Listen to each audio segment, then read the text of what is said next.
See, mostly all the topics of economics have been covered already. Right, today we will start with the paper solving of the past 3 years, 22, 23, and 24. Right, and then we will go. What we will do is we will first discuss all the numericals of all the three papers. Then we will discuss the theory, and then we will discuss the case study. Case study, I have already conducted a lecture in which we have discussed the case study of these three papers also. That also you can listen. But what is important is here, first you should all focus on numerical parts because there you can score full marks. So whatever weightage will be there of numericals, around 50 marks maybe, right? So around 50 marks you will have to score full there. And then you can focus on case study and then on the theoretical part, right? So we will go in that order only.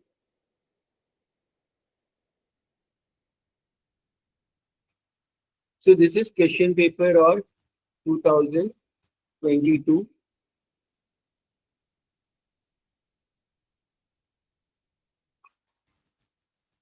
We will discuss the numericals of this question paper first, then 23 and then 24. And then we will discuss the theory, right? Here, small question is also there. We will discuss all the questions. What is this question is, if the consumer faces a demand curve given by Q is equal to 30 minus 2P, find the consumer surplus when the market price is 11. Would the consumer surplus increase if price falls? What is given? The consumer faces a demand curve. The demand equation is given. Find the consumer surplus when the market price is 11. So how you will calculate consumer surplus is, you need, the formula is half into base into height. And the base is the quantity. Base is your quantity. So base so you can find by substituting the value 11 here in P, right? You will find the quantity by substituting the value 11 here. So 30 minus 2 into 11. So you will get the base. That is the quantity. What is the height? Height is the actual price. Actual price is 11. And the price at which Q will be 0.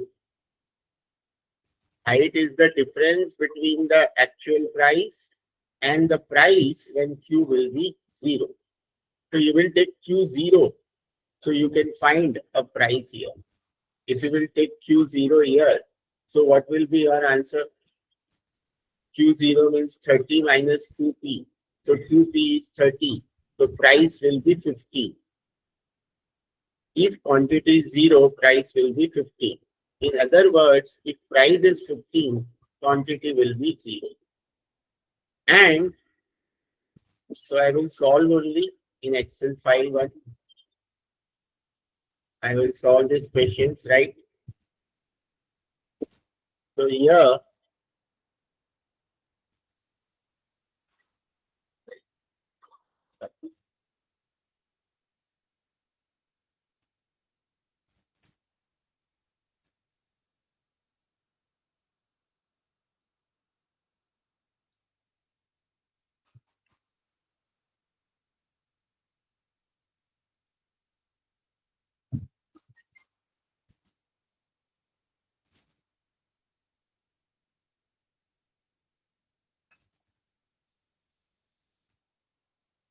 so this is your question number 2. Equation is given here. Q is equal to 30 minus 2P. And when P is equal to 11, this is already given in the question.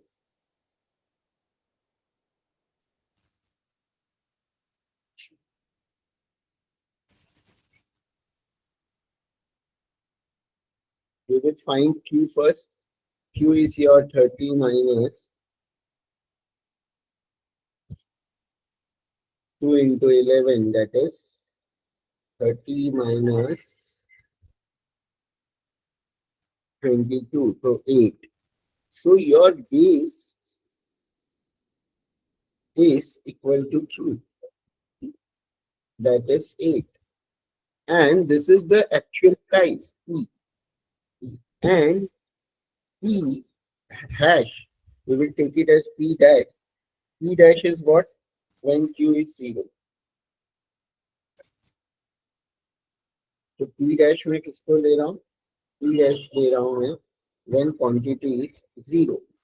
तो P dash ढूंढने के लिए what I will take is I will take quantity 0 and I will solve this. So हमारा P आएगा 15. So ये P हमारा P dash हो जाएगा. P dash मतलब the price when the quantity is 0. So what is your base is to this Q and what is your height? Height is the difference between P dash minus the actual price. That is 15 minus 11. So that is 4. And what is your consumer surplus?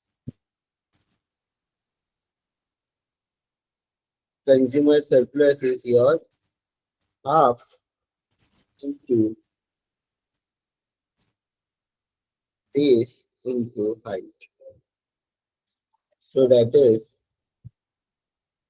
half into 8 into 4. So that will be 60.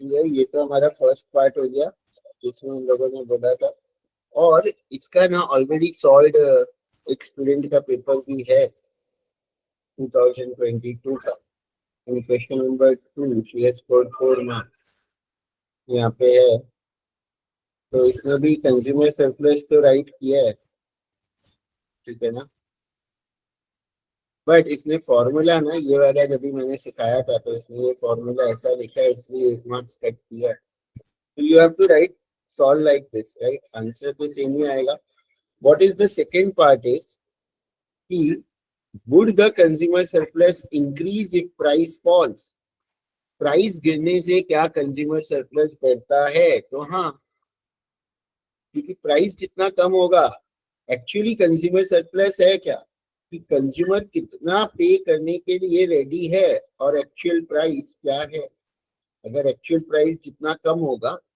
तो consumer surplus बढ़ेगा तो would the consumer surplus increase if price falls तो yes consumer surplus will increase if price falls और यहाँ पे तुम बोल भी सकते हो एग्जाम्पल भी दे सकते हो एक लेके कि if when suppose P is equal to 10 P 10 होगा तो हमारा Q क्या हो जाएगा Q will be 30 minus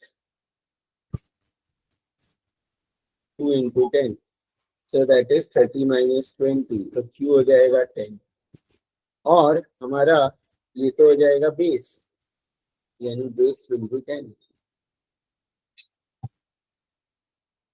what will be our height will be same P dash minus the P dash is 15 minus the price is 10 so that is 5 तो base और height increase हो गया है तो ऑब्वियसली कंज्यूमर सरप्लस क्या हो जाएगा बढ़ेगा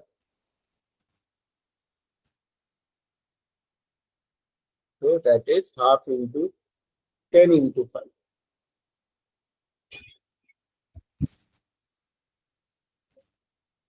so 25 right clear तो ये छोटा ही क्वेश्चन था, बट आ सकता है। ये कॉन्सेप्ट सबको पता होना चाहिए कि कंज्यूमर सरप्लस कैसे निकालते हैं।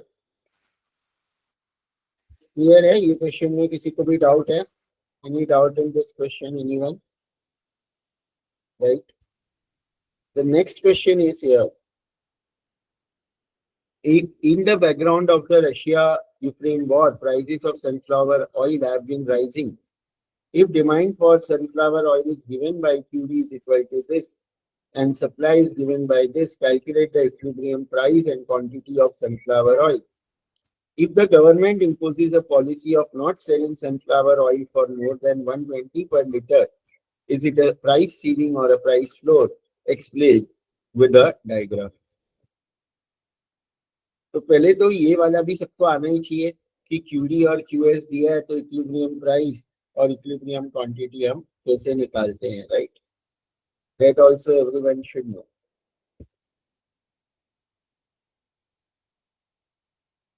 So here QD is given, that is demand equation. Quantity demanded 1000 minus 2P and quantity supplied QS is given 550 plus P.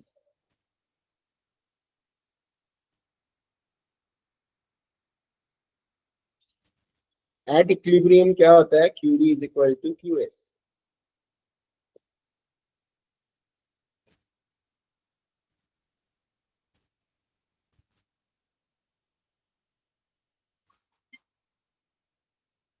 तो हम लोग इक्वेट करेंगे 1000 minus 2P is equal to 550 plus P.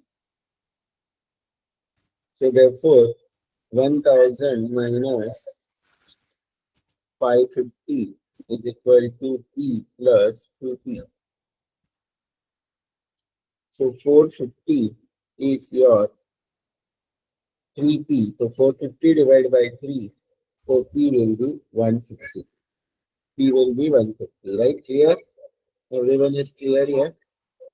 So ये तो P आ गया. So if you will substitute the value of P in equation 1 or equation 2, any equation we will substitute the value of P.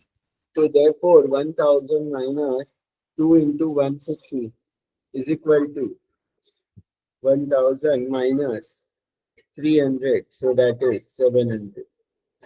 So quantity demanded is 700. Quantity supplied भी करोगे तो वही आएगा 550 plus 150, 700. Because at equilibrium QD is equal to QS. So the first part, equilibrium price and equilibrium quantity. So equilibrium price and equilibrium quantity is this, right? 150 and 700. So you can write the equilibrium price is equal to 150 and equilibrium quantity is your 700 units.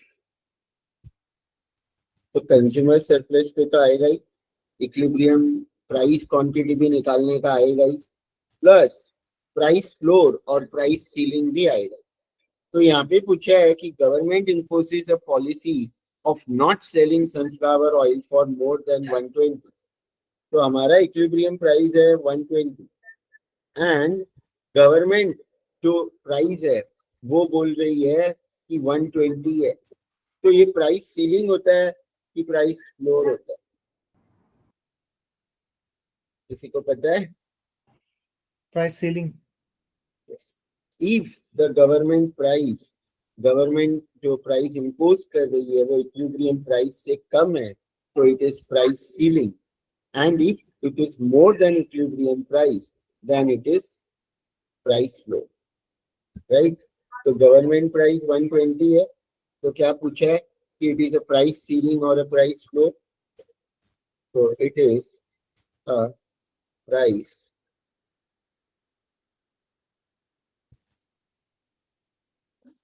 as equilibrium price is more than the price imposed by. Reason लिखने की जरूरत नहीं है, but just मैं लिख रहा हूँ, ठीक है, बिकॉज उन्होंने बोला नहीं है, बट उसका डायग्राम बनाने बोला है. Explain with the diagram, right, explain with the diagram. तो प्राइस सीलिंग प्राइस फ्लोर का डायग्राम तो मैंने ऑलरेडी काफी फाइल्स में बताया है तुम लोगों को. एक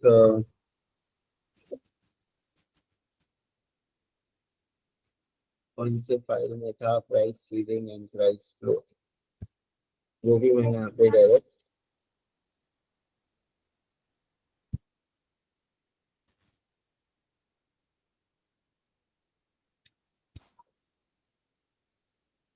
तो ये प्राइस सीलिंग का डायग्राम है जो तुम्हें बनाना है, लेकिन नंबर्स वहां पे जो दिए है ना वो तुम लोग लिखोगे, राइट. तो नंबर्स वो लिखोगे. तो ये डायग्राम है.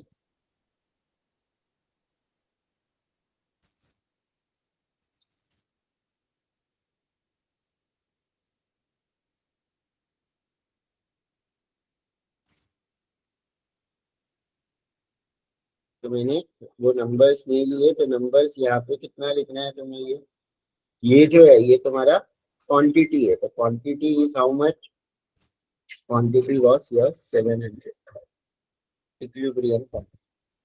तो ये हम लोग कहाँ पे लिखेंगे, यहाँ पे लिखेंगे. ये क्वांटिटी डिमांडेड है, राइट, इस पॉइंट पे. ये जो इक्विलिब्रियम प्राइस है वो है. तो इक्विलिब्रियम प्राइस का हमारा how much,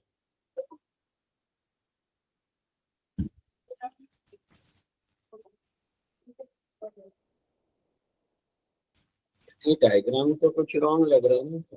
800 was equilibrium price. Above the equilibrium price is not binding.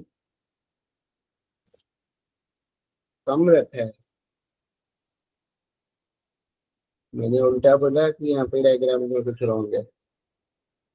Equilibrium price is above the ceiling and therefore illegal. अच्छा ये डायग्राम रॉन्ग है, सॉरी. डायग्राम ये उल्टा एक्सप्लेन किया. नीचे होगा करेक्ट डायग्राम.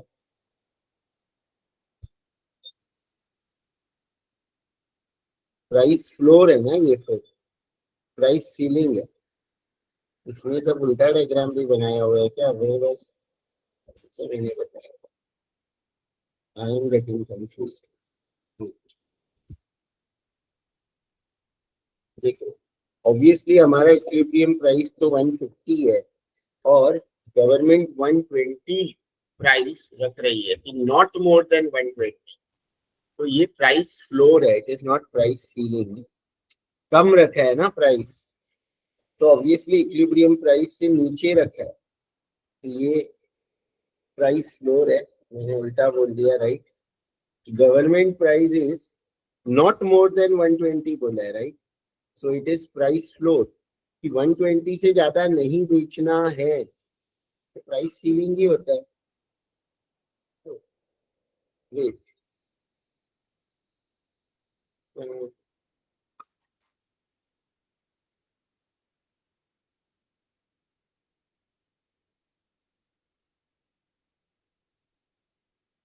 एक मैंने इसका और फाइल बताया था तुम लोगों को, इक्विलिब्रियम प्राइस एंड क्वांटिटी.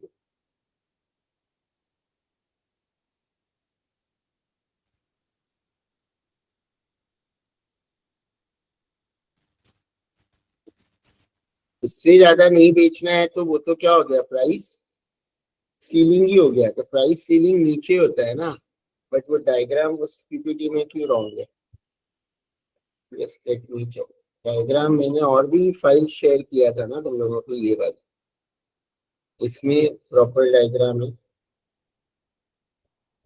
नीचे.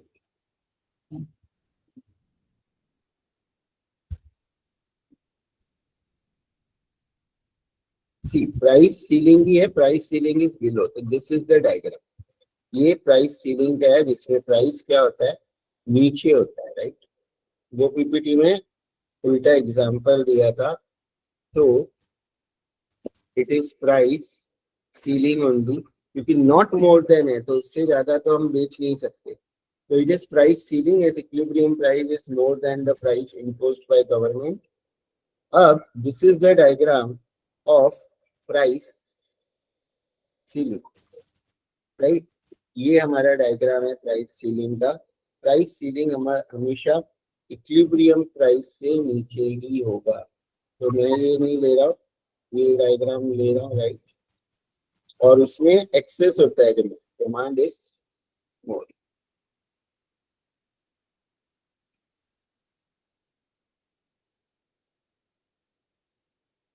तो ये तो हमने 700 लिखा। वैसे ही हम यहाँ पे क्या लिखेंगे, ये जो प्राइस था इक्विलिब्रियम, दैट इज 150, राइट। हम लोग क्या लिखेंगे, 150। और यहाँ जो प्राइस है, यहाँ हम क्या लिखेंगे, 120। ये प्राइस फ्लोर है, ये वाला, राइट। और ये जो आर टी है, this is your excess demand, right. So here हम लोग क्या लिखा है कि explain with the help of diagram. तो डायग्राम को हम ये बनाएंगे, D is demand curve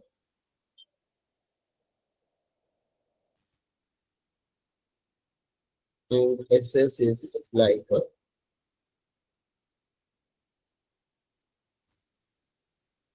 On x-axis,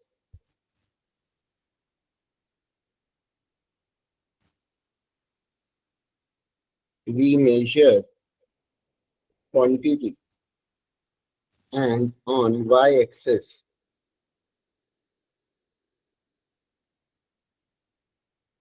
we measure price. E is the equilibrium point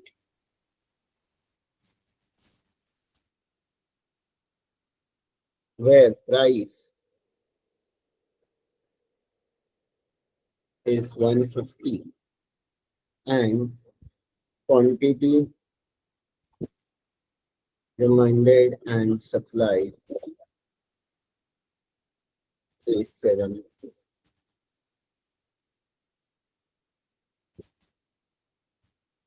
Government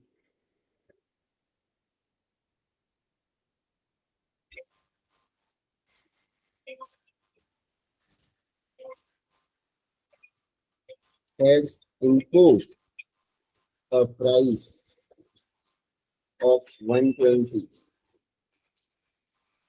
which is price ceiling, as shown in the diagram. और इससे क्या होता है, this will create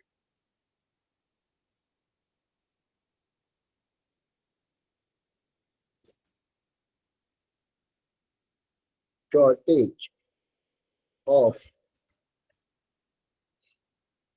RT as marked in diagram. और shortage क्यों होगा, because price कम हुआ तो डिमांड बढ़ेगा और सप्लाई कम होगा, राइट।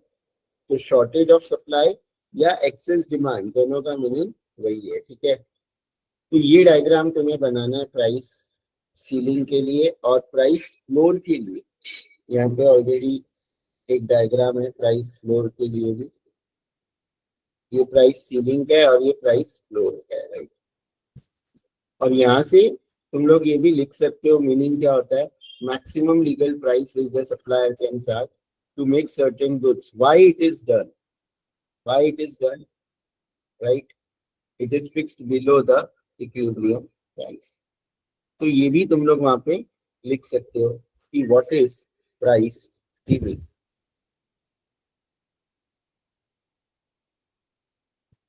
अगर और बड़ा क्वेश्चन आता है, क्योंकि ये तो 5 मार्क्स का था, तो ज्यादा लिखने की जरूरत नहीं है, right? But this meaning also you can write, right? What is price ceiling? ये क्लियर है। अभी देखो स्टूडेंट का भी पेपर तो है, that is उसका भी देख लेते हैं कि क्या था। If it is ceiling price, ये तो इसने राइट निकाला, प्राइस सीलिंग भी राइट लिखा है, बट डायग्राम तो रॉन्ग बनाए। प्राइस सीलिंग का लाइन कहाँ बनाया है, ये राइट, ठीक है। बस the maximum price that can be charged is 120. This is done by government, so it becomes affordable to the consumer. Full marks दिया है, तो इतना बड़ा कुछ हमें लिखने की तो जरूरत नहीं है, but just for your understanding, right? So this is your price ceiling. यहाँ पे मार्क किया है क्योंकि ये पुराना है, वो पेंसिल से दिख नहीं रहा. Clear है सबको? Any doubt in this price ceiling, price floor? Clear everyone? The next is here, distinguish between fixed and variable cost. But cost तुम लोगों को नहीं है अभी, right? Cost is not there in the syllabus, so we will not discuss this question. Then here, explain the meaning of return to scale. Let us assume that the total product sequence of first 5 units of labor and capital is 40 units, 90 units, 150 units, 210 units, 290 units respectively. Can we say this sequence represents decreasing return or increasing return to scale? Explain. तो ये increasing है कि decreasing return है, ऐसा इन लोगों ने पूछा है. First 5 units of labour and capital, right? तो हम ऐसे बोलते हैं कैपिटल, ये वाला भी क्वेश्चन में यहाँ पे सॉल्व कर देता हूँ. स्टूडेंट ने भी किया है क्या, देख लेते हैं.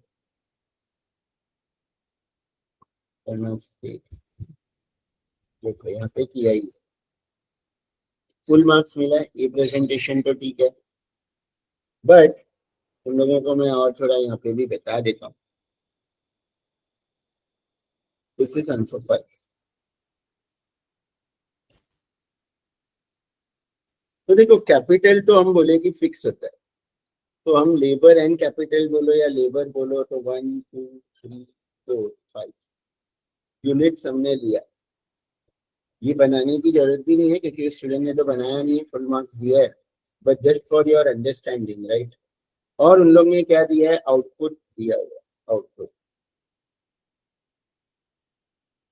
कि फर्स्ट यूनिट पे इट इज 40, सेकेंड यूनिट पे 90, थर्ड यूनिट पे 150, and then 210, and then 290.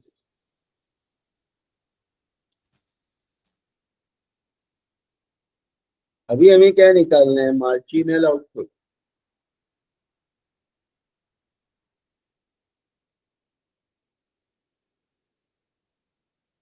तो मार्जिनल आउटपुट फर्स्ट यूनिट के लिए तो ऊपर कुछ भी नहीं है, तो 40 है सही. फिर 90 minus 40 that is 50, 150 minus 90 that is 60, 210 minus 150 so that is also 60, and 290 minus 210 तो 80. तो ये क्या दिख रहा है तुम्हें, इंक्रीज हो रहा है सब. ये इंक्रीज हुआ, ये भी इंक्रीज हुआ प्रीवियस से, ये कांस्टेंट है.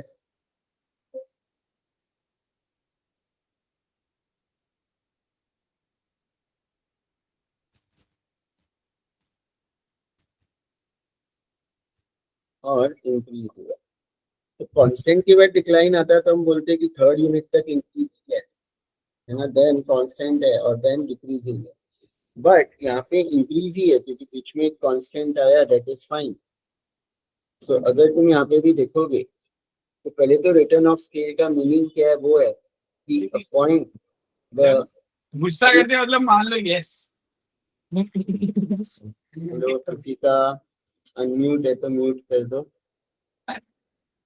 तुम्हारा क्या शिखा, कोई डाउट है? नहीं नहीं. तुम्हारा ना अनम्यूट है, देखो. हाँ हाँ सॉरी. सो ये हमारा इंक्रीजिंग रिटर्न है, right?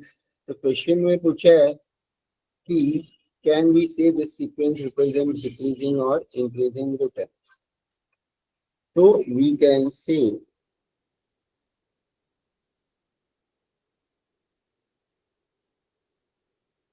represents increasing return to scale, right? और एक्सप्लेन. तो इंक्रीजिंग रिटर्न टू स्केल क्या होता है?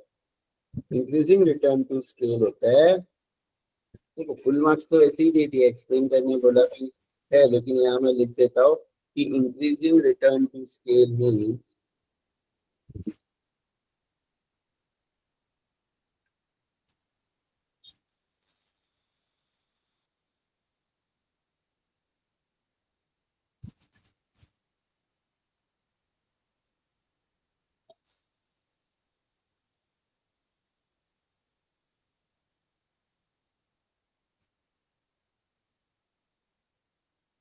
Yes. Any doubt? Sir Yes, yes. Sir वो मार्जिनल आउटपुट में जो है हाँ. एक मिनट वो ओपन करेंगे sir.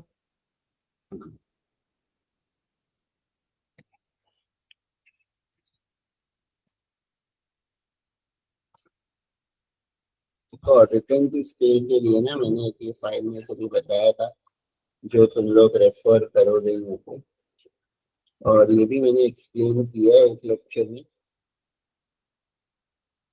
Of variable, law of return to scale.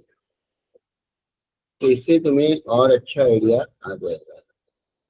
Law of return to scale.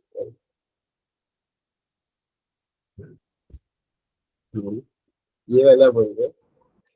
हाँ सर. सो अगर 50 से अगर वापस 40 होता तो आउटपुट पे इंक्रीज ही लिखते कि डिक्रीज लिखते? नहीं, हम लोग को लिखना पड़ता है कि सेकेंड यूनिट तक it is increasing and then it is decreasing. तो मार्जिनल इनपुट के हिसाब से आउटपुट के हिसाब से हम इंक्रीज डिक्रीज लिखेंगे, राइट? मतलब अगर 40 से 50 हुआ इंक्रीज, अगर 50 से वापस अगर 40 होता तो डिक्रीज लिखते. Yes, yes. और माइनस होने का चांसेस है सर? नेगेटिव रिटर्न हो सकता है, बट वो देखो यहाँ पे अभी तुम देखोगे ना तो नेगेटिव रिटर्न तो इसलिए नहीं होता है. वो कब होगा? डिक्रीजिंग रिटर्न है, इंक्रीजिंग है, राइट, और कांस्टेंट तीन ही है. वो हमारा नेगेटिव होगा नहीं इसमें, क्योंकि यूनिट्स तो बढ़ेगी ना अगर हम ज्यादा यूज करेंगे तो, राइट, है ना. और हम लोग देखो ऐसे भी कैलकुलेट कर सकते हो, percentage change in output upon percentage change in input, right. अब परसेंटेज चेंज हम कैसे निकालेंगे? ये भी निकाल के तुम लोग कर सकते हो. दो मेथड है. एक तो हमने मार्जिनल आउटपुट से किया जो तो बहुत सिंपल मेथड है. अब या तुम लोग क्या कर सकते हो, ये निकालोगे क्यूई. अब क्यूई अगर ये सब में हम निकालेंगे तो कैसे निकालेंगे QE? Percentage change in output. तो परसेंटेज चेंज इन आउटपुट क्या हो जाएगा? पहले तो ऐसे तुम्हें सबका निकालना पड़ेगा. तो डायरेक्ट नहीं तो तुम क्या कर सकते हो, 290 का निकाल सकते हो. इंडिविजुअल सबका भी निकाल सकते हो. परसेंटेज चेंज हम कैसे निकालते हैं? कोई भी दो फिगर का, जैसे कि अगर मैं फर्स्ट और सेकंड का बोलूं तो 90 नया हो गया, पुराना था 40, राइट. तो 90 माइनस 40, है ना, और होल डिवाइड बाय 40 और इंटू 100 करेंगे तो हमारा परसेंटेज चेंज इन आउटपुट आ जाता है. आउटपुट कितने परसेंटेज से चेंज हुआ? 90 माइनस 40 अपॉन 40 और into 100 for percentage, right.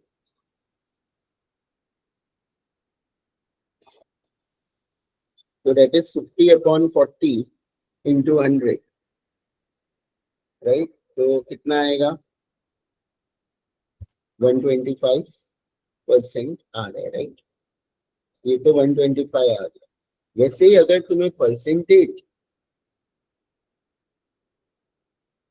Change in input निकालना है तो जो लेबर एंड कैपिटल का क्वांटिटी दिया है 2 और 1, तो इसका भी वैसे ही 2 minus 1 upon 1 into 100, right. 2 minus 1 upon 1 into 100 करोगे तो ये भी तुम्हारा आ जाएगा, राइट.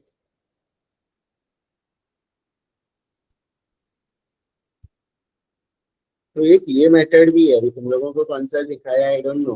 अगर ऐसा कुछ सिखाया है तो दोनों मेथड से बट करेक्ट ही आने वाला है, राइट. क्लियर है ना? होता कोई भी मेथड से करो और तुम डायरेक्ट 1 और 5 का भी निकाल सकते हो. तो ये आएगा हमारा 100. तो हमारा क्यू ई क्या है? Q E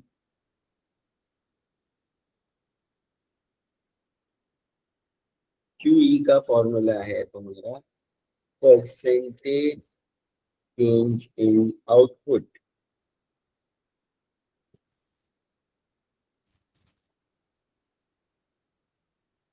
upon percentage change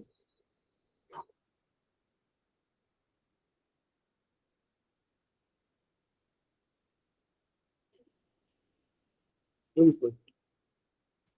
तो हमारा आंसर क्या हो जाएगा? That is 125 upon 100. So that is your 1.25, right? तो 1.25 है तो ये याद रखो, ग्रेटर देन 1 है तो इंक्रीजिंग रिटर्न टू स्केल, 1 है तो कांस्टेंट रिटर्न, कम है तो डिक्रीजिंग रिटर्न, बस. ठीक है ना? और मीनिंग्स तो यहाँ पे है ही कि percentage change in output is greater than the percentage change in input. जो फॉर्मूला में है वही हम मीनिंग भी लिख सकते हैं, वो यहाँ पे है, राइट? तो percentage change in output is more then percentage change in input. यहाँ पे ये जो दिया है ना, बस. और explain with the help of diagram, तो ये डायग्राम भी तुम लोग बना सकते हो अगर ऐसा कुछ आएगा तो. अगर ये वाला मेथड समझा तो ठीक है, नहीं तो वो मार्जिनल से भी कर सकते हो, बट ये ज्यादा प्रॉपर है, ये ज्यादा प्रॉपर है. ठीक है ना? तो इंक्रीजिंग रिटर्न का भी मैं यहाँ पे पेस्ट तो कर देता हूँ, तो तुम लोगों को एक ये फाइल में जब तुम ये पेपर देख रहे हो ना तो तुम्हें आइडिया आ जाएगा कि ये क्या है, भाई. ठीक है ना?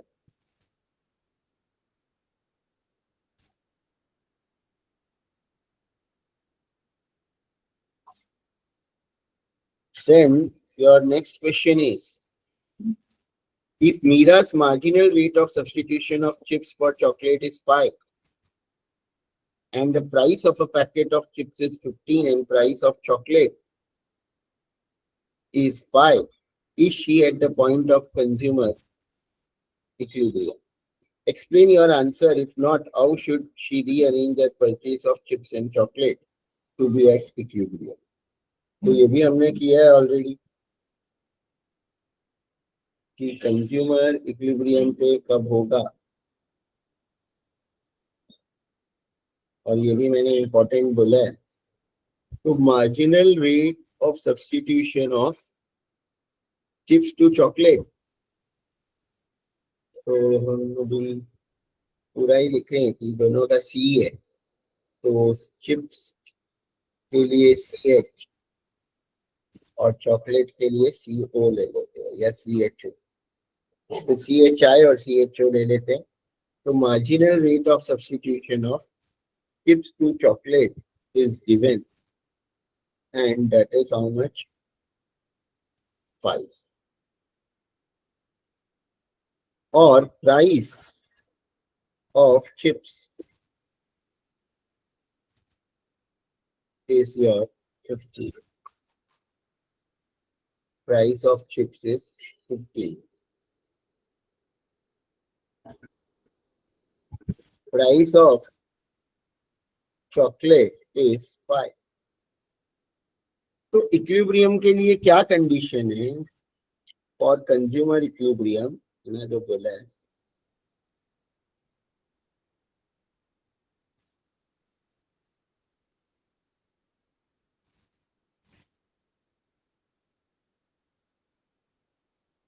MRS of CHI dash CHO should be equal to price of CHI upon price of CHO.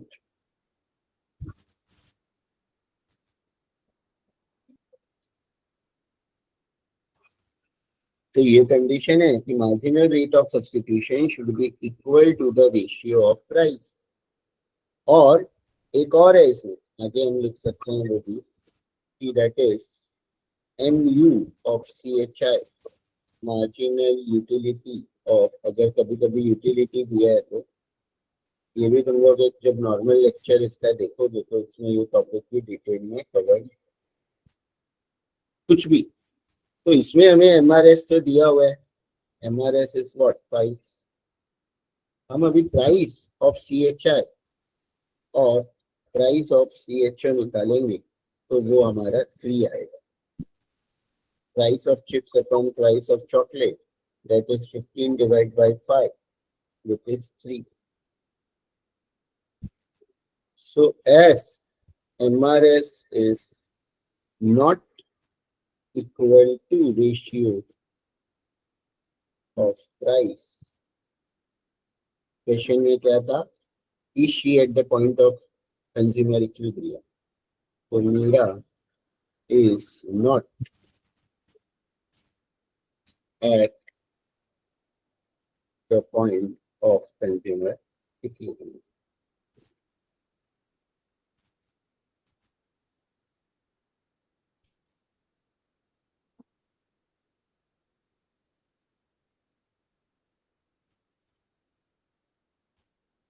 तो ये तो हमारा फर्स्ट हो गया.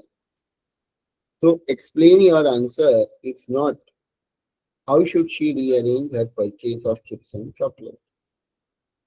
ठीक है. तो कैसे रीअरेंज करना पड़ेगा उसको चिप्स और चॉकलेट? तो सिंपल है कि प्राइस हमारे हाथ में नहीं है. हम ये प्राइस का रेशियो तो चेंज कर नहीं सकते. तो ये जो एमआरएस है इसको हमें रिड्यूस करना है. और एमआरएस का ये फॉर्मूला है marginal utility of chips upon marginal utility of chocolate.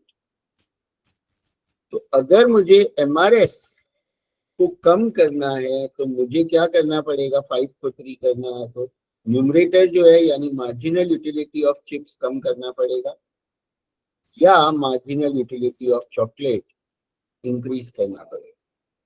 या तो न्यूमरेटर कम करूं या डिनोमिनेटर बढ़ाऊंगा तो हमारा आंसर जो है वो कम होगा.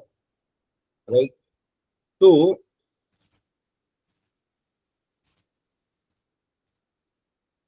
Meera can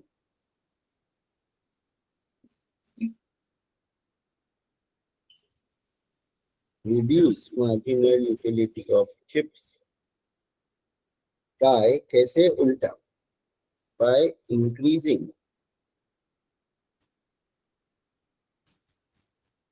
the quantity of chips consumed. And Mira can increase MU of chocolate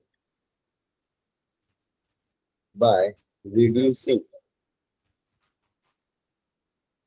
the quantity or consumption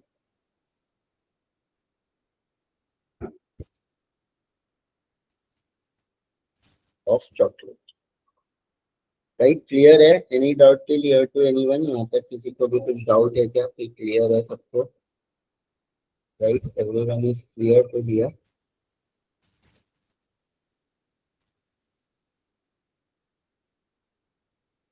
अब हमारा जो नेक्स्ट क्वेश्चन है ये तो हो गया. अभी एक बात भी जो है इसमें, this is your you have been hired. ये मार्जिनल प्रोडक्ट और टोटल प्रोडक्ट तो है क्या? Stages of short run production function ये तुम लोगों को है. Right. Identify the stages. So you have been hired by a startup which produces hair color with natural ingredients. The company has made initial investment on physical assets in the short run and has now started production by hiring laborers. The following table gives the marginal product of each unit of labor hired. Calculate the total product and average product.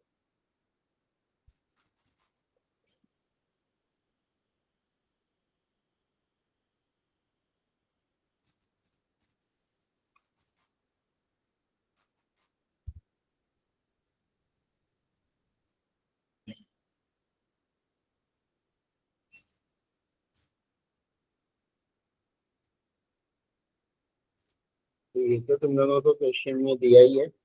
मैंने वो यहाँ पे copy किया.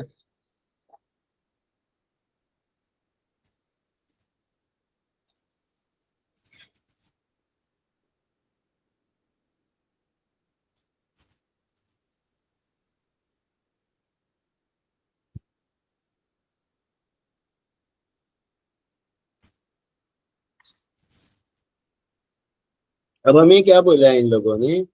Total product और average product निकालने बोला.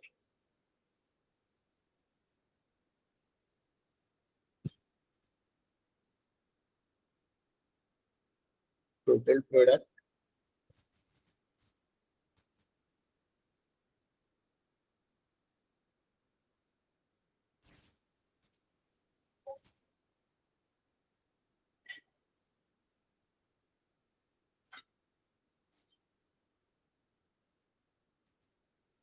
and average product.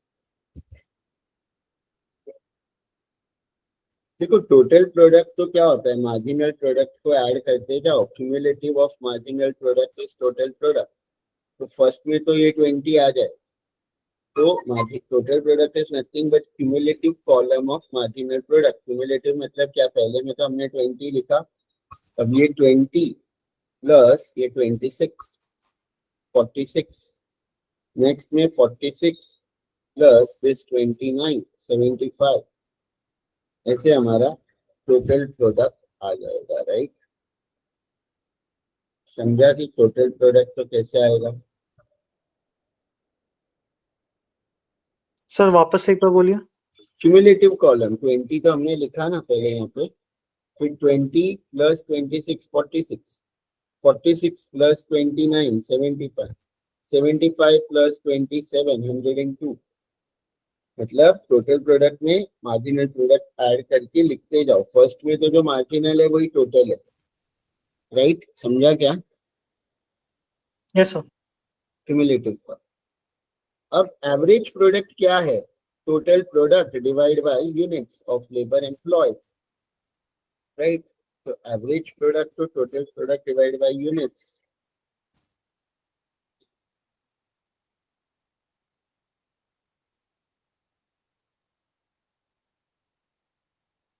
So your average product is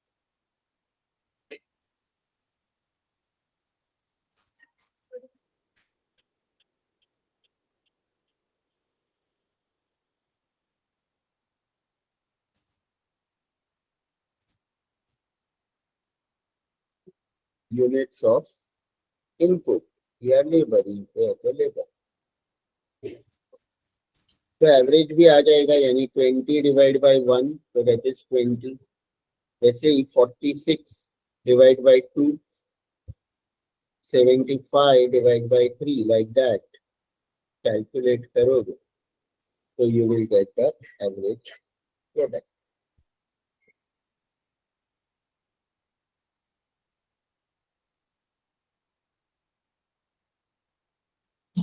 clear है यहाँ तक? कोई डाउट है यहाँ तक? पहले तो किसी को कोई डाउट है? No sir. अब जो फाइल है इसमें ही मैंने बताया था तुम लोगों को, law of variable proportion. 3 stages होते हैं इसके, मार्जिनल पे डिपेंड करते हैं हमारे स्टेजेस। इसका एक और पीपीटी में से भी मैंने एक्सप्लेन किया था यहाँ पे, शॉर्ट रन प्रोडक्शन फंक्शन, या जिसमें मैंने बोला था कि ये वाला एक क्वेश्चन आता है जो तुम्हें याद रखनी है, right. Law of variable proportion, ये वाला मैंने बोला था याद रखनी है तुम लोगों को, राइट। स्टेज 1, स्टेज 2, स्टेज 3, और ये वाला ये क्वेश्चन था फाइंड एवरेज एंड प्रोडक्ट जो हमने डिस्कस किया था, और identify the stages and what level of output is the point of inflection, ऐसा क्वेश्चन आ सकता है। तो ये लेक्चर भी सुनना, ये वाला क्वेश्चन तो हमने डिस्कस किया है, ये वैसा ही है। इसमें टोटल दे दिया था, एवरेज और मार्जिनल हमें ढूंढना था। अभी जो क्वेश्चन आया था उसमें मार्जिनल दे दिया था और टोटल और एवरेज ढूंढना था, राइट। अब स्टेजेस इंक्रीजिंग कब है, कब तक इंक्रीजिंग है? जब तक ये एपी ना डिक्रीज नहीं हो रहा है, तब तक वो इंक्रीजिंग रिटर्न ही है, डिक्रीजिंग नहीं है। एनपी नहीं देखनी है, एपी देखनी। तो यहाँ पे हमारा इंक्रीजिंग रिटर्न कहाँ तक है, कौन बताएगा? यहाँ तक हमारा जो है ये,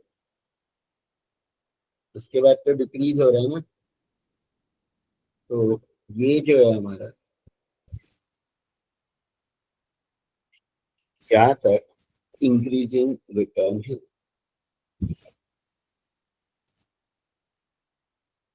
ये हमारा फर्स्ट स्टेज है।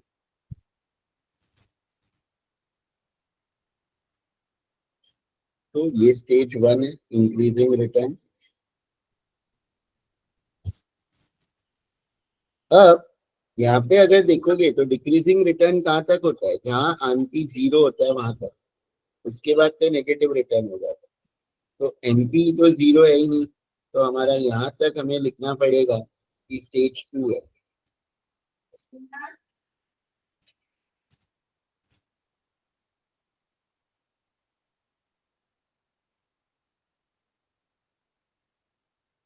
दोनों में कंफ्यूज मत हो ना, वो law of return to scale वो लॉन्ग रन है और ये शॉर्ट रन है, और ये वाला जो हमारा है नेगेटिव जहाँ हो जाएगा दैट इज योर स्टेज 3। तो तुम्हें ऐसे मार्क करके लिखना पड़ेगा वहां पे जब लिखते हो तो, राइट।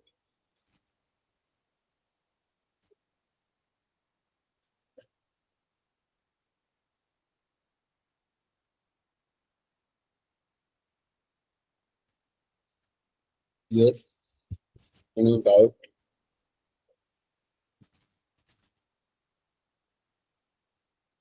यस आयुष। सर ये नेगेटिव नहीं हुआ तो अपने को लिखना है क्या नेगेटिव? क्या बोल रहे हो? अपना ये 8 लेवल वाला 17 आया। ये नहीं, एमपी देखना है, एमपी। एमपी नेगेटिव है, उसको नेगेटिव रिटर्न लिखना, समझे क्या? नेगेटिव रिटर्न यानी एवरेज प्रोडक्ट जब कम हो रहा है तो वो नेगेटिव रिटर्न है, राइट। है ना, नेगेटिव Okay, मतलब माइनस हो रहा है वो तो ठीक है, यहाँ पे भी कम हो रहा है, लेकिन नेगेटिव रिटर्न के लिए एमपी देखना है। इसलिए देखो वापस तुम लोग समझो यहाँ पे ये कि पहले इंक्रीजिंग रिटर्न के लिए क्या देखना है तुम्हें कि जो एपी है ना वो कम नहीं हो रहा है वहां तक, कांस्टेंट है वहां तक, या कम नहीं हो रहा है वहां तक, इंक्रीजिंग है।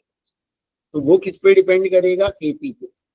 डिक्रीजिंग किस पे डिपेंड करेगा? अब जब तक एमपी 0 नहीं हो रहा है, जब तक एमपी 0 या नेगेटिव नहीं हो रहा है वहां तक डिक्रीजिंग है, 0 तक। तो नेगेटिव हो जाएगा वो नेगेटिव है, एमपी देखना है यहाँ पे, खाली इसके लिए एपी देखना है इंक्रीजिंग रिटर्न के लिए। तो यहाँ पे हमने इंक्रीजिंग रिटर्न के लिए ये देखा, फिर हमने क्या देखा, ये जब तक 0 होगा तब तक नेगेटिव को नहीं लेना है। तो ये देख के हमने स्टेज 2 और ये देख के स्टेज 3 हमने डिसाइड किया। तो मैंने कलर वैसे कर दिया कि हमने क्या देख के स्टेज किया, राइट। समझा क्या? एपी जब तक बढ़ रहा है वो इंक्रीजिंग है, क्लियर है? हाँ सर। सर और तो स्टेज 1 में सिर्फ एपी देखना है और स्टेज 2 और 3 जो है मार्जिनल प्रोडक्ट के हिसाब से देखना है। Yes yes, right. तो ऐसे ही प्रेजेंटेशन करना है, जैसे यहाँ पे है ये स्टेजेस लिखोगे, इंक्रीजिंग डिक्रीजिंग ऐसे मार्क करोगे, आइडेंटिफाई द स्टेजेस। डायग्राम बनाने बोलेंगे तो मैंने बोला था ये प्लॉट करना पड़ेगा सब, तो डायग्राम अपने आप बन जाएगा। या ऑलरेडी ऐसा डायग्राम मैंने टेक्स्ट बुक में भी बताया था कि डायग्राम का शेप ऐसा होता है जो तीनों total product, average product, marginal product हम बना देते हैं। और यहाँ तक स्टेज 1 है, यहाँ तक स्टेज 1 है जहाँ average product is maximum, average product और मार्जिनल प्रोडक्ट जहाँ पे इंटरसेक्ट करते हैं वो स्टेज 1 है वहां तक डायग्राम में। फिर जहाँ पे मार्जिनल प्रोडक्ट वाला लाइन एक्स एक्सिस को इंटरसेक्ट करता है, यहाँ से लेके यहाँ तक स्टेज 2 है, और उसके बाद स्टेज 3 है जहाँ से भी ये गिरने लगता है, राइट, और ये नेगेटिव हो जाता है। टोटल प्रोडक्ट जहाँ से कम होने लगता है तो वो टोटल प्रोडक्ट भी देख सकते हो कि जहाँ से टोटल प्रोडक्ट कम होने लगा ना दैट इज योर नेगेटिव। तो टोटल प्रोडक्ट यहाँ तो कम नहीं हो रहा, बट कोई भी कॉन्सेप्ट याद रखो, तो ये वाला याद रखो जो बताया। डायग्राम बनाने बोलेंगे तो डायग्राम 2 टाइप के डायग्राम है। एक तो मैंने बोला था ये वाला जो तुम लोग तीनों total product, average product, marginal product एक ही इसमें बना सकते हैं, X axis Y axis. X axis पे हम वो लेंगे लेबर 1 2 3 4 5 जो हमारे टेबल में है, ये 1 2 3 4 5, और ये हमारा क्या हो जाएगा, वाई एक्सिस पे मेजर करके पॉइंट्स को ज्वाइन करेंगे। पॉइंट्स को ज्वाइन करेंगे तो जो भी तुम्हारा डायग्राम बनेगा वो अपने आप ही बन जाए, राइट, अपने आप ही बन जाए। समझे क्या कैसा डायग्राम बनाना है? और ये पीपीटी में भी है डायग्राम, तो पीपीटी में ऐसे बनाया था कि टोटल प्रोडक्ट ऊपर और मार्जिनल और एपी नीचे, बट वो वाला भी बना सकते हो। ये वाला अगर ज्यादा कंफ्यूजिंग लगता है तो दोनों राइट है, खाली यहाँ पे ही हमने टोटल प्रोडक्ट भी बना दिया, राइट, उतना ही सिर्फ डिफरेंस है। बट स्टेज 1 वैसे ही है, राइट, यहाँ तक स्टेज 1 है जहाँ एपी और एमपी। स्टेज 2 जब टीपी हाईएस्ट है। और ये वाला टेबल भी याद रखना है, मैंने बोला था कि तुम लोगों को कैसे पता चलेगा। बिकम्स नेगेटिव एमपी है, एवरेज प्रोडक्ट को क्या होता है लिखा है, टोटल प्रोडक्ट क्या होगा स्टेज 1 में, स्टेज 2 में, स्टेज 3 में, ये भी पूरा लर्न करके जाना है। ये भी इम्पोर्टेंट है क्योंकि तुम लोगों को ये तो समझो 10 मार्क्स का ही क्वेश्चन आया है, 5 और 5 तुम लोगों को। और ड्रॉ सुटेबल डायग्राम, हाँ बोला ये, टू शो द स्टेजेस, तो ये डायग्राम भी बनाना पड़ेगा।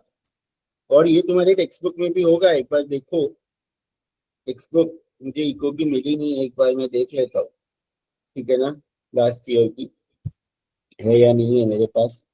तो ये तो तुम लोगों के टेक्स्ट बुक में भी होगा, तो फिर डायग्राम तो वहां से कॉपी कर ही सकते हो, राइट। क्लियर है, क्लियर है ना? ठीक है सर। हाँ हाँ सर, मैं पूछ रहा था ये जो अपन ग्राफ बनाएंगे ये एक्चुअल फिगर्स के अकॉर्डिंग बनाना रहेगा या जनरली भी बना सकते हैं, मतलब जो देखो, जनरल बना सकते हो, टाइम है तो एक्चुअल फिगर के अकॉर्डिंग बनाओगे तो बेटर है, अपने आप ही शेप बन जाएगा, राइट। तो एक्चुअल फिगर्स के लिए तुम्हें क्या करना पड़ेगा, यहाँ पे स्केल बराबर लेना पड़ेगा, मतलब 1 सेंटीमीटर को 10 ले रहे हो तो, क्योंकि हाईएस्ट तो कितना है, नहीं 140 है, तो 1 सेंटीमीटर को 20 ऐसे लोगे, तो जब तुम बनाओगे तो अपने आप ही वो शेप जो आएगा। और अगर तुम वो नहीं बना रहे हो तो तुम ये बना दोगे ऐसे वाला डायग्राम जो बाय डिफॉल्ट है, और यहाँ पे कौन सा यूनिट्स लिखोगे, यहाँ स्टेज 1 खत्म हो रहा है तो ये स्टेज 1 खत्म हो रहा है, तो स्टेज 1 पे 4 यूनिट है तो यहाँ 4 यूनिट लिखोगे। यहाँ स्टेज यूनिट 2 खत्म हो रहा है तो यहाँ 7 यूनिट्स है तो यहाँ 7 लिखोगे। एनएम नहीं लिख सकते, खाली फिर वो यूनिट्स लिख दो कि ये 4 है, ये 7 है, राइट। ऐसे तुम यूनिट्स प्रॉपर लिख दोगे तो भी चलेगा। बस खाली ये वाला और ये वाला भी लिख दोगे कि यहाँ पे एवरेज प्रोडक्ट क्या है। एवरेज प्रोडक्ट हमारा यहाँ पे ये 25.5 है 4th यूनिट पे, right.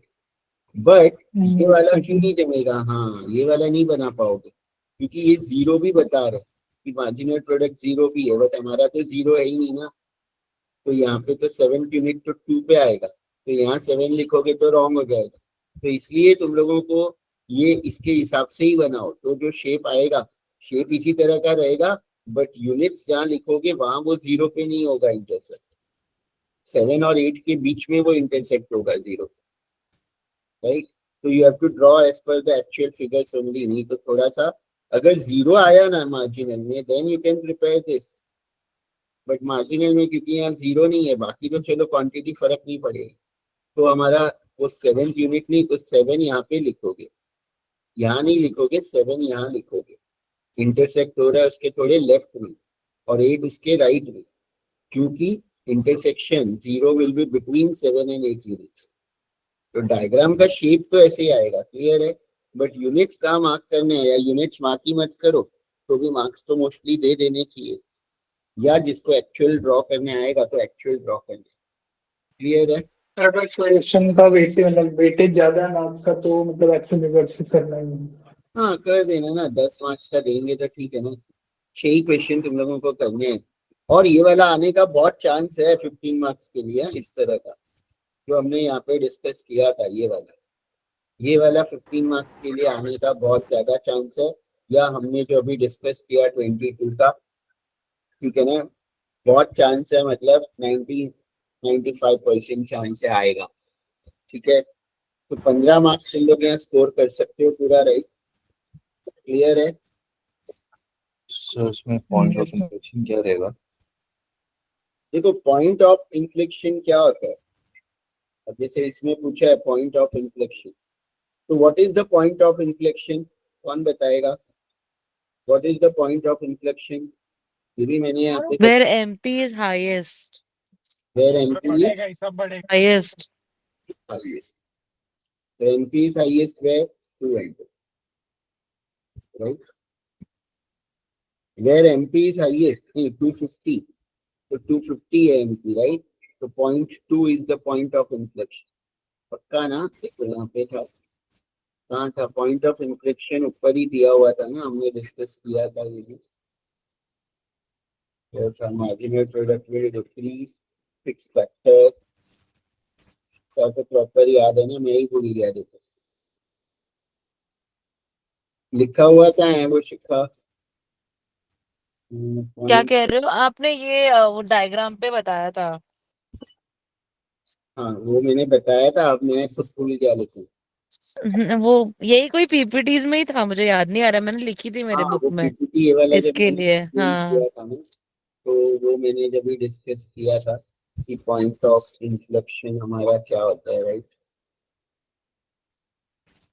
When TP is highest, तो यहाँ पे भी है variable and capital is this, तो यहाँ पे थर्ड यूनिट पे इन्फ्लेक्शन था, राइट? हमने ये वाला डिस्कस तो किया था, ये वाले लेक्चर सुनना तो इसमें तुम लोगों को मिल जाएगा। शिक्षा को याद ही है, तो जहाँ पे भी एमपी जाता है, right, where the MP is maximum, that is your point of inflection. अगर ये पूछते हैं तो, और ये दोनों क्वेश्चन हमने डिस्कस किए हैं, राइट? तो यही क्वेश्चन में क्वेश्चन नंबर 2 तो है। क्या ये बोल- अभी अभी जो पीपीटी आप दिखा रहे थे इसमें क्वेश्चन नंबर 2 तो था, पॉइंट ऑफ इन्फ्लेक्शन वाला। हाँ इसी में किया था हमने। हाँ, वो इसी में ही किया था सॉल्व। तो हाँ इसका 250, और इसमें कहाँ पे आएगा पॉइंट ऑफ इन्फ्लेक्शन, यानी मार्जिनल प्रोडक्ट इज हाईएस्ट 29, तो लिखोगे कि थर्ड यूनिट ऑफ लेबर है, third unit of labour point of inflection, ये वेयर एमपी इज हाईएस्ट। ठीक है, तो ये वाला तो आएगा ही क्वेश्चन, ऐसे समझ लो। फिर ये वाला भी आएगा ही, ऐसे समझ लो। ये जो छोटा वाला था एक हमने डिस्कस किया, और एक ये वाला भी आएगा ही। विद थियोरी उसमें कुछ ऐड कर सकते हैं वो लोग, मतलब अगर 15 मार्क्स का नहीं दिया, मतलब ये 3 क्वेश्चन जो समझो आएंगे, तो 6 में से जो 3 क्वेश्चन है ना, एक तो हमारा जो अभी हमने डिस्कस किया न्यूमेरिकल प्लस थियरी आ सकता है कि explain law of variable proportion, 20 marks के लिए आया, या 15 आया तो डायग्राम ड्रॉ करो, और वो सब तो हमने डिस्कस किया। अब ये वाला जो है ये कंज्यूमर इक्विलिब्रियम पे भी आएगा, हमने एक छोटा वाला डिस्कस किया, बट उसका आने का चांस कम है, ऐसा वाला आने का चांस ज्यादा है, ऐसा वाला आने का चांस ज्यादा है। अब यहाँ पे सिंपल क्या बोला है कि consumer consumes T and coffee, price of tea is 20 per unit and price of coffee is 30 per unit. Total utility दिया है, मार्जिनल यूटिलिटी भी नहीं दिया है, और based on the information given about find out consumer equilibrium using the principle of equi marginal utility.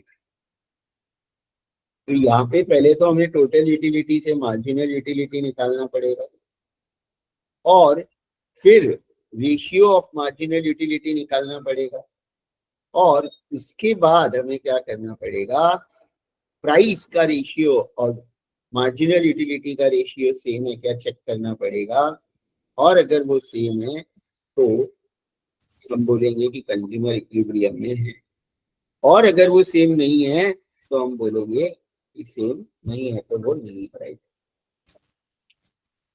तो इसका मैंने हैंड रिटन सॉल्यूशन बनाया हुआ ही था लास्ट ईयर, तो लास्ट ईयर के ग्रुप में से मैं तुम लोगों को वो फॉरवर्ड करता हूँ, और वहां से डाउनलोड करके वो इमेज ही मैं एक्सेल फाइल में पेस्ट कर देता हूँ, राइट?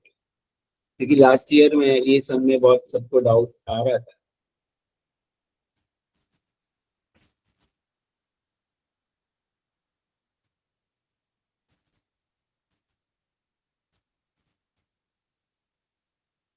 तो उसमें तुम लोगों को बहुत अच्छे से समझ जाएगा कि कैसे करना है, लेकिन वो इमेज में एक्सेल फाइल में भी पेस्ट कर देता हूँ, ताकि आंसर एक वहाँ पे रहेगा कि मैक्सिमम का सारे न्यूमेरिकल एक जगह पे रहेंगे, राइट?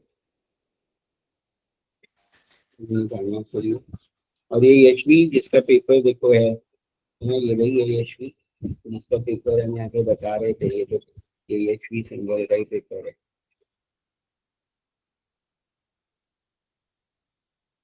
इसका तो ग्रेजुएशन फेडरल बैंक में जॉब भी लग गया था, ठीक है। सो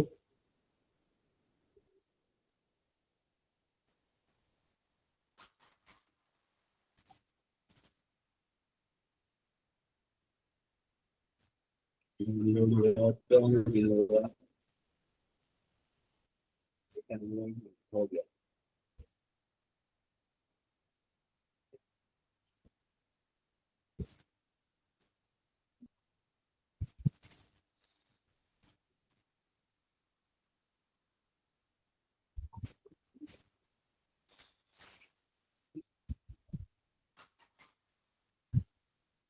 तो देखो यहाँ से मैं बता देता हूँ तुम लोगों को, इमेज में एक्सप्लेन कर देता हूँ, मुझे तो समझ जाएगा, लेकिन फिर भी बहुत इजी है कि हमें पहले क्या करना है। टोटल यूटिलिटी दिया है, यूनिट्स दिया है, टोटल यूटिलिटी दिया है, तो मार्जिनल यूटिलिटी पहले हम निकालेंगे, मार्जिनल यूटिलिटी, राइट। अब मार्जिनल यूटिलिटी अगर हम निकाल रहे हैं तो कैसे निकालेंगे मार्जिनल यूटिलिटी? पहले तो सेम ही आएगा फर्स्ट में, तो सेकंड में कैसे आएगा? ये 180 माइनस 100, तो marginal utility of second unit निकालना है, तो उसका फॉर्मूला क्या है? Total utility of second unit minus total utility of first unit. अगर हमें थर्ड यूनिट का निकालना है तो total utility of 3 minus total utility of 2, right. तो हमें क्या ध्यान रखना है? ये ध्यान रखना है, सिंपल है बहुत ये कॉन्सेप्ट। तो मार्जिनल यूटिलिटी क्लियर है, यानी फर्स्ट में तो सेम टोटल यूटिलिटी लिखा, और कोई भी मार्जिनल प्रोडक्ट में भी ऐसे ही निकालेंगे। जो अभी हमने टोटल प्रोडक्ट मार्जिनल प्रोडक्ट का देखा था, तो उसमें मार्जिनल दिया था और टोटल हमने ऐड करके निकाला। अगर टोटल दिया होता और मार्जिनल निकालना है तो सेम ही है, चाहे वो यूटिलिटी हो, चाहे प्रोडक्ट हो, चाहे कुछ भी हो। तो 180 minus 100, 240 minus 180, 280 minus 240, 295 minus this, 310 minus this. तो ये हमारा मार्जिनल यूटिलिटी आ गया। फिर मार्जिनल यूटिलिटी अपॉन प्राइस, ये रेशियो हम निकालेंगे टी का। पहले मैंने टी का टेबल बनाया है, टी का प्राइस है 20, तो ये सबको 20 से डिवाइड किया है, तो ये हमारा आ गया। वैसे ही ये क्या है? MU upon price. फिर हमने कॉफी का भी वैसे ही किया है, यूनिट्स और टोटल यूटिलिटी दिया है और ये मार्जिनल यूटिलिटी आ गया। प्राइस ऑफ कॉफी दिया है तो हम ratio of marginal utility upon price यहाँ पे भी निकाला। और क्वेश्चन में पूछा क्या है? Find the consumer equilibrium. अच्छा, तो यहाँ पे कंज्यूमर का इक्विलिब्रियम कब होगा? और ऐसा क्वेश्चन हमने ऑलरेडी हमारे एक लेक्चर में डिस्कस भी किया है, जो कंज्यूमर वाला लेक्चर है, कंज्यूमर बिहेवियर वाला, उसमें भी ऐसे क्वेश्चन है। कंज्यूमर इक्विलिब्रियम हमें ढूंढना है कि कितनी यूनिट्स ऑफ टी और कॉफी पे कंज्यूमर इक्विलिब्रियम पे होगा, क्योंकि हमें ढूंढना है। तो as per the principle of equi marginal utility, consumer equilibrium is at combination where MUX upon PX is equal to MUY upon PY। तो यहाँ पे X क्या है? T है, और Y क्या है? कॉफी है। तो MUT upon price of tea is equal to marginal utility coffee. तो वो कहाँ पे है? इसमें कोई भी नंबर सेम है क्या देखना है? तो 3 नंबर ही कॉमन है, 5 तो इसमें नीचे वाले में नहीं है, 4 भी नहीं है, 2 0.75 वो सब है ही नहीं, तो 3 is common, so that is 3। So therefore consumer will be at equilibrium 3 units of tea and 2 units of coffee। कैसे पता चला? ये 3 है तो इसके सामने यूनिट्स देखना है, यूनिट्स कितना है? 3, और यहाँ पे ये 3 इधर है, इसके सामने कॉफी का यूनिट्स है 2। So therefore 3 units of tea and 2 units of coffee। इस पे कंज्यूमर इक्विलिब्रियम में, राइट। समझा क्या ये क्वेश्चन? इसमें किसी को कोई डाउट है? Any doubt in this? Sir अगर वो 2 पॉइंट पे आए तो 2 पॉइंट सेम आए तो दोनों पॉइंट पे कंज्यूमर इक्विलिब्रियम पे होगा। अगर बजट दिया है तो हमें बजट के हिसाब से देखना है कि उसके बजट में कौन सा आ रहा है, तो जो मैक्सिमम क्वांटिटी है वो हम सिलेक्ट करेंगे। समझो अभी ये 3 आया, अब यहाँ पे 2 आया है और यहाँ पे भी 2 आता है, तो यहाँ पे 2 के 3 यूनिट्स होते और यहाँ पे 2 पे 4 यूनिट्स, तो 4 यूनिट्स ऑफ 2 और 3 यूनिट्स ऑफ कॉफी, और यहाँ पे तो 3 यूनिट्स और 2 यूनिट्स है। तो ऑब्वियसली तुम अगर कंज्यूमर हो तो तुम्हारा सेटिस्फैक्शन, तुम्हारा एम क्या रहेगा? ज्यादा 3 और 2, तुम्हें मैं चॉइस दूं 3 units of T, 2 units of coffee या 4 units of T and 2 units of coffee, तो हम कोई भी ज्यादा सिलेक्ट करेंगे। रैशनल कंज्यूमर विल सिलेक्ट मोर। तो बजट नहीं है, तो जहां भी क्वांटिटी ज्यादा है वो वाला कंज्यूमर इक्विलिब्रियम होगा।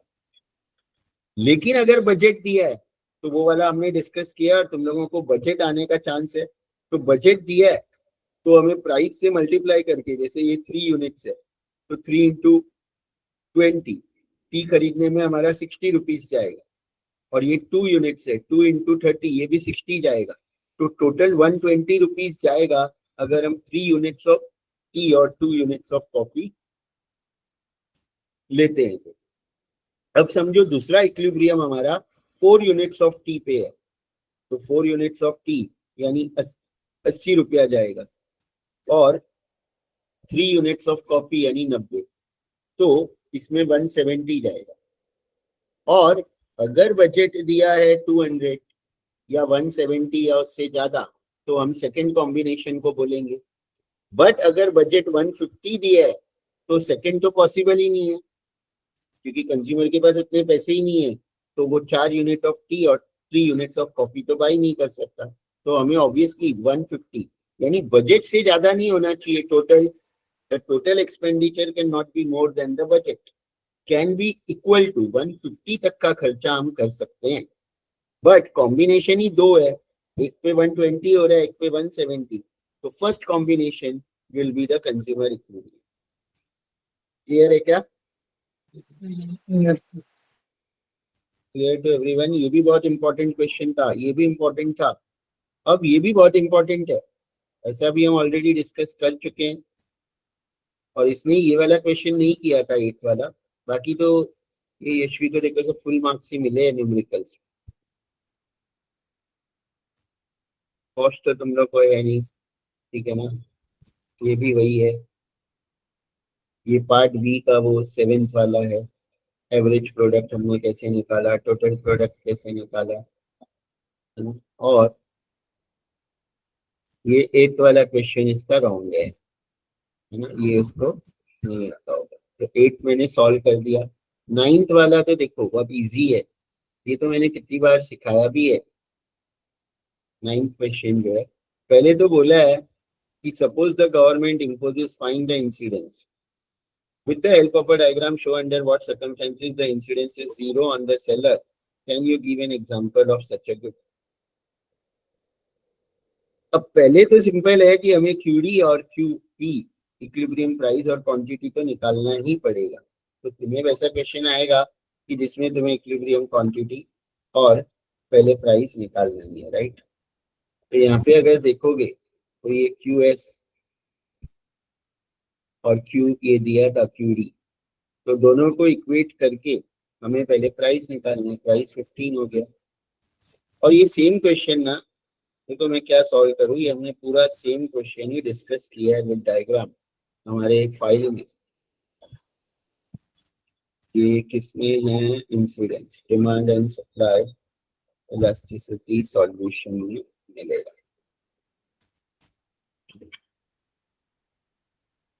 ये जब ये लेक्चर डिस्कस किया था ना, तो उसमें हमने किया था। यहाँ पे 13500 माइनस ये है, तो इक्वेशन खाली अलग है, पूरा सम यही है जो क्वेश्चन नंबर 3 है जो हमने डिस्कस किया था। ये फाइल नंबर 06 में क्वेश्चन है, और ये वाला। तो तुम लोगों को इस तरह का क्वेश्चन आने का चांस है, और ये 20 मार्क्स के लिए भी आ सकता है, 15 मार्क्स के लिए तो आएगा ही, 15 मार्क्स के लिए तो आएगा ही, 20 मार्क्स के लिए भी आ सकता है, सबका मार्क्स रहेगा। और ये नहीं भी पूछा है तो भी ये कैलकुलेट तो करना ही पड़ेगा। This question is very very important. किसी का म्यूट क्या? ठीक है, क्लियर है? तो अब करना क्या है, इक्वेशन खाली अलग है। यहाँ 100 माइनस 4P और 10 प्लस 2P दिया है, और ये जो सर इस क्वेश्चन बार क्वेश्चंस कोई 5-10 मार्क्स के लिए नहीं रहेंगे ना सर? जैसे कि क्वेश्चन हाँ, पैटर्न नहीं रहेंगे, बट उसके अंदर ही सब पार्ट रहेगा, जैसे 15 मार्क्स का है ना। हाँ तो सर, वही 15 topic और से 20 मार्क्स के। हाँ नहीं, हाँ। बट उसके अंदर ही सब पार्ट रहेगा। जैसे अभी ये देखो ना, 10 मार्क्स का है तो 6 और 4 दे दिया, तो ओके 15 मार्क्स का एक क्वेश्चन है तो उसमें सब पार्ट देंगे। जैसे कि अगर ये क्वेश्चन आता है तुम्हें 20 मार्क्स के लिए, जैसे इस हाँ। तरह का क्वेश्चन आएगा, तो ये 5 मार्क्स, ये 5 मार्क्स, ये 5 मार्क्स, ये 5 मार्क्स, हाँ हाँ हाँ सर, समझ। राइट, या Yes, yes. ऐसे देंगे सब पार्ट। और ये आएगा ही, ऐसे समझ लो, ये वाला जो मैं सामने दिखा रहा हूँ इस तरह का कुछ हाँ, ना हाँ। कुछ तो आएगा ही। और जो हमने डिस्कस किए वो भी आएंगे ही। तो ये 3 सम जो अभी हमने डिस्कस किए बड़े वाले, और उसका कॉन्सेप्ट, उसके पहले के लेक्चर्स भी देखना, स्पेशली न्यूमेरिकल वाले। थियोरी पे बाद में फोकस करना इको में, पहले जिसको भी इको हार्ड लगता है पहले सम्स में फुल लाने का ट्राई करना है, जो मिनिमम 50 मार्क्स तो होगा। 50 मार्क्स के तो सम होंगे, 60 भी हो सकता है, अराउंड 50 मैं बोल रहा हूँ, ठीक है। तो ये सारे टॉपिक्स में से आने ही वाले, और इलास्टिसिटी भी अभी तो हमने डिस्कस नहीं किया है, राइट। तो ये वाला क्वेश्चन में करना क्या है, दोनों को इक्वेट करके सॉल्व करोगे, इक्विलिब्रियम प्राइस मिलेगा और इक्विलिब्रियम क्वांटिटी भी ढूंढ लेना है, जैसे अभी मैंने एक्सप्लेन किया, राइट।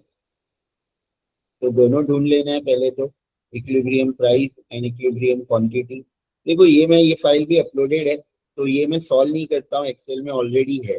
इसका डायग्राम मैं एक्सप्लेन कर दूंगा, वो भी एक प्रीवियस लेक्चर में मैंने किया ही है वैसे। तो ये तो सबको आता है, ये हमने अभी एक सम ऊपर सॉल्व किया था कि दोनों को इक्वेट करके इक्विलिब्रियम प्राइस और ये P15 कोई भी इक्वेशन में डालोगे तो क्वांटिटी मिल जाएगा। तो दोनों ढूंढने तुम्हें बोलेंगे तो दोनों ढूंढ ले, इसमें तो किसी को डाउट नहीं, ये तो सब लोग कर पाओगे।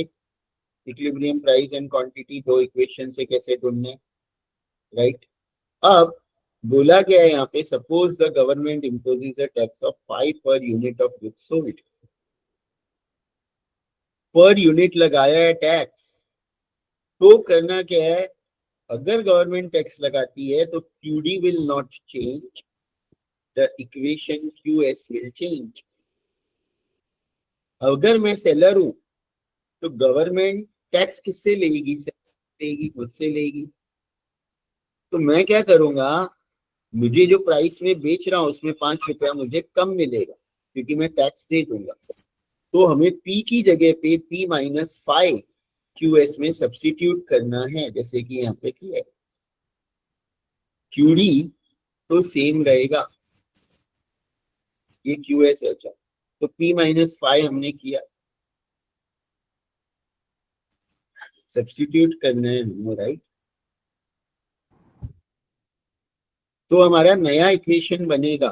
नया इक्वेशन क्या बनेगा तुम्हारा, इसने तो खाली 2P लिख दिया क्योंकि यहाँ 10 तो माइनस हो गया ना।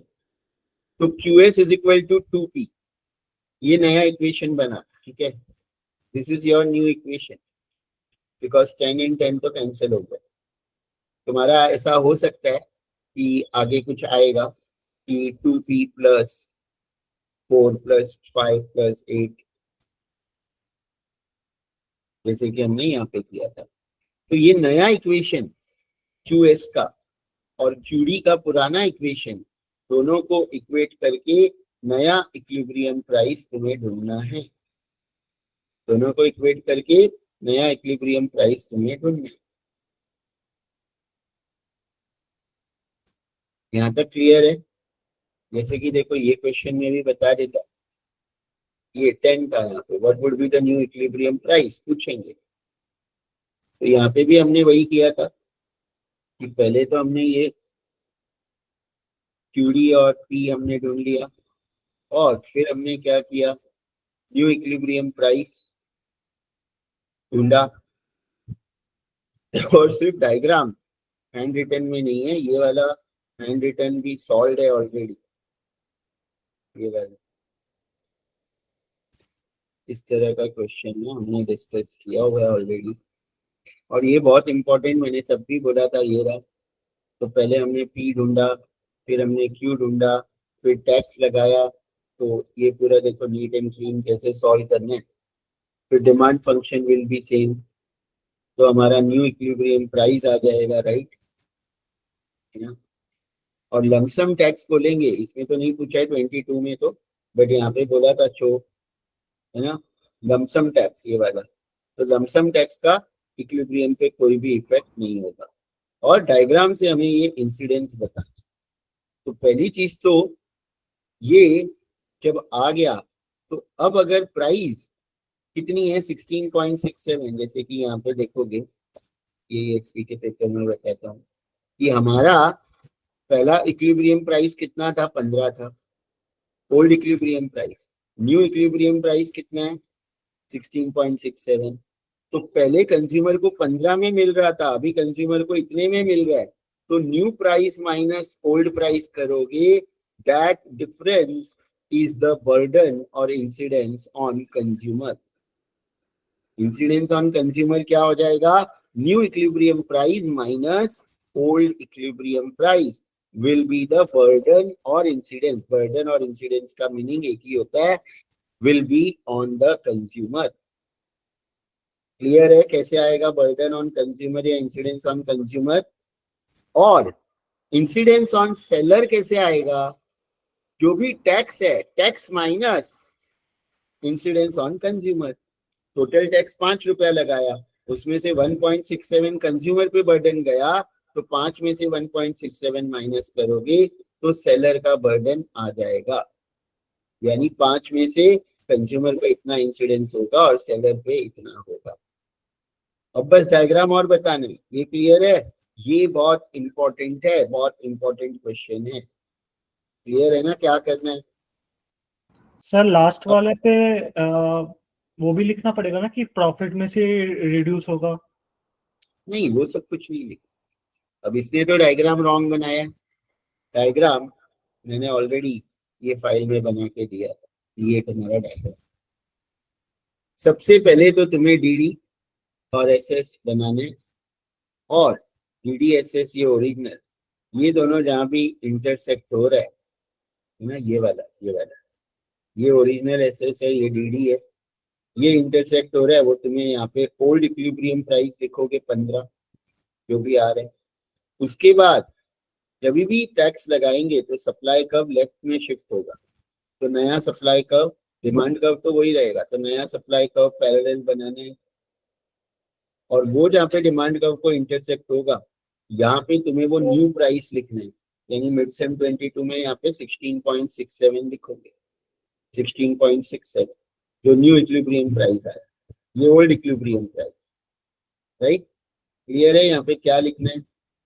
डायग्राम ऐसा ही बनेगा, तो ये 16.67, ये 15, और यहाँ पे क्या लिखना है, यहाँ पे कंज्यूमर पे बर्डन कितना आया, जैसे कि अगर हम ये पेपर देखें तो कंज्यूमर पे 3.33 बर्डन आया और न्यू इक्विलिब्रियम प्राइस है 16.67, तो 16.67 में से 3.33 माइनस कर दो तो क्या बचेगा 13.33, यानी new equilibrium price minus the burden on seller, new equilibrium price minus the burden on seller, वो तुम यहाँ पे मार्क करोगे।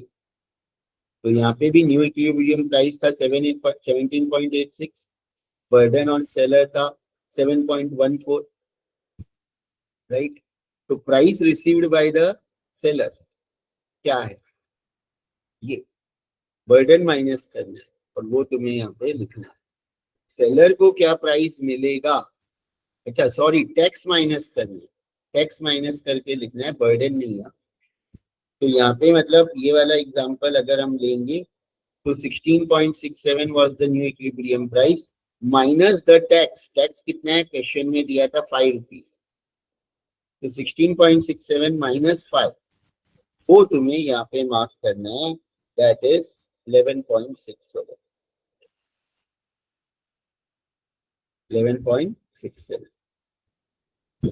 तो ये हमारा हो जाएगा टोटल, यानी पहले 15 मिल रहा था, अभी इसको 11.67 मिल रहा है, तो 15 और 11.67 का डिफरेंस 3.33 सेलर पे बर्डन। पहले कंज्यूमर 15 में खरीद रहा था, अभी 16.67 में खरीद रहा है, तो 1.67 कंज्यूमर पे बर्डन। तो ये उसका डायग्राम ऐसे बनाओगे और ये बहुत इंपॉर्टेंट क्वेश्चन है, राइट? क्लियर है क्या? ये क्लियर है? Any doubt in this? No sir. 22 का एक क्वेश्चन बच गया है, इलास्टिसिटी वाला, और ये केस स्टडी तो हमने डिस्कस किया है, केस स्टडी वैसे भी हम साथ में करेंगे, तो ये हम लोग कल डिस्कस करेंगे। 22 का क्वेश्चन नंबर 10, राइट? ये इलास्टिसिटी का है ऑफ ए एंड बी, और इसके ऊपर ये क्वेश्चन है। फिर हम 23, 24 का भी करेंगे, इसलिए इको का मैंने जल्दी स्टार्ट किया है, बीए का क्योंकि ज्यादा इजी था। तो इको में हम लोग 4 लेक्चर बचते हैं, तो हमारे पेपर्स हो जाएंगे आराम से।